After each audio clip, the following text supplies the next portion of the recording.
15 বছরের বেশি সময় ধরে বেনাপোল বন্দরে পরিত্যক্ত অবস্থায় পড়ে আছে অর্ধ শতাধিক গাড়ি। 30 দিনের মধ্যে পণ্য খালাস না করলে নিলামে তোলার বিধান থাকলেও সেটি করেনি বন্দর কর্তৃপক্ষ।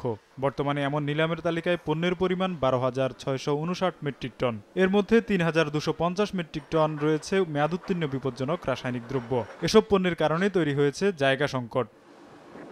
অন্যদিকে মেয়াদোত্তীর্ণ কেমিক্যাল ও রাসায়নিক পণ্য পরিত্যক্ত অবস্থায় থাকায় অগ্নি দুর্ঘটনার ঝুঁকি তৈরি হয়েছে। গত 10 বছরে বেনাপোল বন্দরে ছোট বড় 7টি অগ্নিকাণ্ডে ব্যবসায়ীদের ক্ষতি হয়েছে কয়েকশো কোটি টাকা। এরপরও কার্যকর ব্যবস্থা না নেওয়ার অভিযোগ উঠেছে কাস্টমস কর্তৃপক্ষের বিরুদ্ধে। এই বন্দরের বিভিন্ন গোডাউনে ঝুঁকিপূর্ণ মালামাল কেমিক্যাল পড়ে থাকার আমাদের মালগুলো অনেক ঝুঁকিপূর্ণ অবস্থায় থাকে। আমাদের প্রত্যেক মাসে অনেক গাড়ি ঢোকে, কিন্তু পর্যাপ্ত পরিমাণ জায়গা না থাকলে আমাদের গাড়ি লোড হয়, লোডের অনেক সমস্যা হয়। বেনাপোল বন্দর দিয়ে নিরাপদে বাণিজ্য পরিচালনার স্বার্থে ঝুঁকিপূর্ণ এসব পণ্য অপসারণ এবং রাসায়নিক ও কেমিক্যাল সরিয়ে নেওয়ার দাবি জানিয়েছে C&F এজেন্টরা।